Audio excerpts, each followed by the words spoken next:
ติดลบไป200,000กีบเนาะเดี๋ยวเราจะมาเทรดแก้พอร์ตกันเนาะในรอบนี้นี่เลยประวัติการเทรดก็ออกไป4ออเดอร์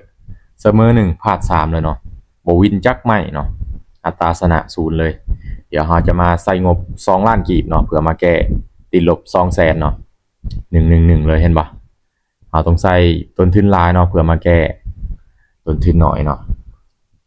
ถ้าเราติดลบ200,000เอางบ200,000มาแก้นี่แน่นอนเนาะเราจะติดลบเป็น400,000เนาะโอกาสสิเป็นแบบนั้นสูงเนาะ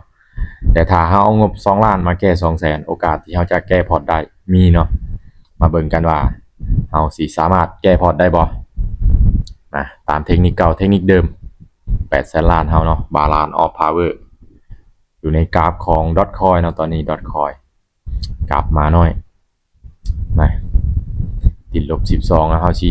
ไป4เนาะ4.4มาเบิ่งกัน4.32มา3ออเดอร์ก็โอเคแล้วเนาะถ้าว่าวิน3เลยได้ถ้าบ่วินก็เน้นบริหารต้นทุนเนาะแล้วก็คูณเงินเอาวินใหม่คูณเงินก็โอเคเนาะเทคนิคเฮาว่าจังได๋4ลงมาเนาะซื้อเลย4ลงมาแบบนี้จัดซื้อขึ้นไปเนาะเทคนิคเฮาบ่มีหยังซับซ้อนเนาะ4ลงแม่นซื้อ4ขึ้นแม่นขายเนาะโอ้แต่ว่าขึ้นมาก่อนแบบนี้ขึ้นไปต่อเลยได้บ่ย่อแบบนี้โอ้โหแก้พอร์ตก็สิบ่ได้บ่ลูกพี่ว่าจังได๋ตลาดบ่ค่อยงามเนาะบ่ค่อยงามเลยมาแต่ว่าเฮาเลือกเทรดอยู่กราฟนี้แล้วจัดไปถ้าว่าบ่วินไม้แรกเฮาก็สิคูณเงินไปดีดได้บ่2โอ้นิ่งกิ๊บเลย4.4 8.8มาคูณเงินวินไม้ใดไม้หนึ่งก็เอาเนาะถ้าว่าวินไม้คูณเงินเนาะพลาดบ่เกินงบของเฮาสิบ่ติดลบแน่นอนมาซื้ออีกบาทนึงเทคนิคเฮา4ลงมาเนาะจัดซื้อขึ้นไปเดี๋ยวเฮามาลุ้นเหมือนกันถ้าว่าออก3แดงเฮาจะพลาดเนาะว่าออกเขียววินเขียว2แดง2เนาะตอนนี้มาเขียวอีก2ได้บ่นี่ขึ้นมาแล้วว่าขึ้นมาประมาณนี้ยังบ่อุ่นใจเถื่อเนาะขึ้นมาแล้วลงไปเนาะโอ้เทรดยากเนาะมื้อนี้เนาะนี่มาปิดเขียวก่อนบัวสิขึ้นมาหยอกเนาะขึ้นมาเลยลงคืนเขียวก่อนเขียวน้อย2ปั๊บโอ้ยปรับแดงซ้ำเนาะโหล้มแบบนี้นะติดลบไปตื่มเนาะก็โบวินจากใหม่เลยอัตราชนะ0ติดลบไป25แล้วเนาะตอนนี้เนาะออกไปกระโพดเนาะ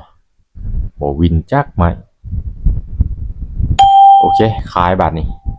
ซื้อ2ใหม่บุขึ้นเนาะเทคนิค4ขึ้นมาแล้วจัดขายลงมาเนาะกดซื้อออกขายกดขายออกซื้อเนาะป้อตลาดเราอย่าไปโทษตลาดเนาะตลาดลิ้นแบบนี้บ่ควรเทรดเนาะมาแต่ว่าเขาในโซนนี้เนาะถ้าว่าพลาดบ่เกินงบของเรากำไรต้องมาหรือว่าแก้พอร์ตได้นั่นเองการเทรดมีได้มีเสียอยู่แล้วนะทุกคนมันมีคนได้และก็มีคนเสียเนาะมือที่เฮาเสียเฮาก็เสียคือกันมือที่เฮาได้เฮาก็ได้คือกันมือนี้ล่ะคือสิมีแต่เสียแท้ลงมาก่อนอึ๊บโอเคปอดกูหูถือว่าพลาด2เนาะวินไม้ที่3ติดลบอยู่10เหรียญเนาะตอนนี้10เหรียญเหมือนเฮาวินมาตามแผนเนาะ4.4คือเก่าเกินไปพลาด2พุ่นเนาะขายเทคนิค4ขึ้นมาแบบนี้เนาะจัดขายลงมาสลับในโซนนี้ได้บ่ถ้าว่าสลับนี่บอกเลย8ไม่ติดต้องมาเทรดในมีตติ้งว่านี่ถึงว่าหาไม่ติดเลยเพราะว่าเขาในโซนที่มันสลับเนาะสลับเขียวนี่ตามคายอย่างเดียวเทคนิคเฮาก็ตามสูตรเลยเนาะวานนี่สลับแบบนี้ละหมักสุดเนาะกำลังหมักสุดเนาะกำลังย่องบ่ได้เลยดีดขึ้นเลยอย่างไรก็มาลุ้นกันทายวิเถื่อเราเปลี่ยนใจลงมาให้เฮาปุ๊บแดงอึ๊บบ่ลมยาวนะคุณเงิน ก็โพดเนาะน้อยเดียวก็บ่ให้มามีได้มีเสียทุกคนมีได้มีเสียเฮ็ดจังได๋ให้เฮาได้เฮาต้องบริหารต้นทุนสี่ลงมาแบบนี้ซื้อขึ้นไปมาข้อยบ่มักแทงคู่นะข้อยมักสลับโอ้ยขึ้นมาก่อนเนาะตลาดแบบนี้เนาะเฮาบ่ควรมาแก้พอร์ตในตลาดแบบนี้นะเป็นไปได้ก็รอท่าที่จังหวะตลาดงามเนาะเฮาขายลงมาขึ้นไปซ้ำเนาะมาต่ำอยู่ในโซนนี้โอกาสที่จะดีดโตลงมามีเนาะย่อแล้วมาเป็นแดงได้บ่เป็นแดงได้บ่เฮาซื้อเนาะออเดอร์นี่โอ้เฮาซื้อเว้าผิดนะเป็นเขียวงามๆซะนะ2 1อีหยะวินมางามๆเฮาซื้อเนาะคิดว่าขายเนาะนี่เหลือ6แล้วเห็นบ่การบริหารเงินมาเฮาก็ไป4ซ้ำเก่าเฮาจะไป6เลยก็ได้เนาะแต่ว่าจะไปตามแผนเนาะเผื่อมันพลาดเด้เผื่อมันบ่วินจากออเดอร์เด้โอเคซื้ออีกวันหนึงเทคนิค4ลงมาแบบนี้เนาะมาเริ่มมั่นใจละแบบนี้นะของกินนี่กดซื้อมันไปว่าขายเนาะลืมเนาะมาขึ้นได้ออเดอร์นี้มันลงมามันสิจวดขึ้นเลยสลับงามๆจวดขึ้นได้ว่าขึ้นบ่ได้นี่ก็คุณเงินตามระเบียบว่าจังได้ขึ้นมาแล้วตอนนี้ขึ้นมาเป็นน้อยๆแบบนี้ยังบ่ทันอุ่นใจเถื่อเนาะ10 วิสุดท้ายว่าจังได้แล่นลงมาอีกแล้วเนาะ4 3 2นี่เห็นบ่เทคนิค8สลานเฮาจัดไปงามๆเหลือ1จำเก้าเนาะจังหวะนี้มาไม้นี่ละขอวินงามๆเทคนิค4ขึ้นมาแบบนี้เนาะ4ขึ้นมาแล้วมันขึ้นมาต่ำบริเวณนี้เดี๋ยวเฮามาเบิ่งกันฐานอยู่เทิงเนาะมาแต่ว่าสิคายเนาะว่าเทคนิคเฮา4ขึ้นมาเนาะตามเทคนิคเนาะเทรนขาขึ้นบ่เป็นขึ้นอยู่เนาะเป็นขาขึ้นอยู่แต่ว่าเฮาบ่สนเนาะเฮาตามเทคนิคของเฮาเห็นบ่เทคนิคของเฮามันตึงส่ำใด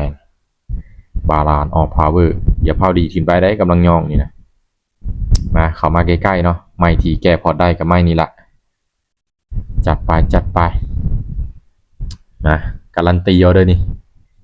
บ่ได้ก็เสีย2แนวบ่แดงก็เขียว2อย่างจัดไป4 3 2 1นี่นะบอกแล้วเรียบร้อยเนาะการแก้พอร์ตของเฮาวินมา3ออเดอร์ติดงามๆกำไรมา2จำ27เนาะ40ปลายพันนี่จากติดลบ200,000เนาะแก้มาได้เนาะในงบ2ล้านเนาะเอา2ล้านมาแก้200,000เนาะเห็นบ่ไผที่ติดลบ200,000บ่แนะนำให้เอา100,000มาแก้เนาะเพราะว่ามันจะเป็นความเสี่ยงตื่นเนาะนี่เลยเอาออกไป1 2 3 4 5 6 7 7ออเดอร์เนาะเอาพลาด2ออเดอร์แรกเนาะ2ออเดอร์แรกเอาพลาดแล้วมาวินพลาดวิน3ออเดอร์ติด ลิ้นพันเลยเนาะวิน3ออเดอร์ติดช่วงท้ายเนาะช่วงท้ายนี่เลยวินรัวๆเนาะลิ้นจนพันนะ3ออเดอร์ติดว่าซั่น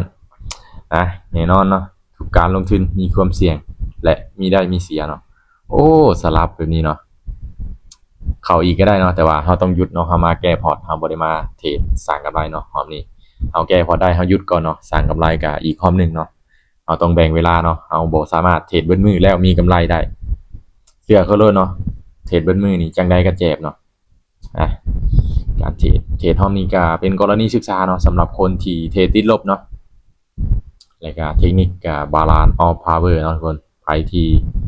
อยากปรับไปนำใช้ก็ใช้ได้เนาะมันซี่ขึ้นจะขายมันซี่ลงจะซื้อเนาะขอย้ำอีกเทื่อหนึ่งว่าการลงทุนมีความเสี่ยงและมีได้มีเสียเป็นธรรมดาเนาะการเทรดนี่ก็เช่นกันใครที่จะเข้ามาวงการนี้ควรศึกษาให้มันมีความรู้แท้ๆเนาะจึงเอาเงินเข้ามาลงเนาะเงินที่จะเอามาลงต้องเป็นเงินเย็นเท่านั้นเนาะเงินที่หายไปแล้วบ่มีหยังกระทบต่อชีวิตเฮาเนาะโอเคสำหรับคลิปนี้ขอขอบใจ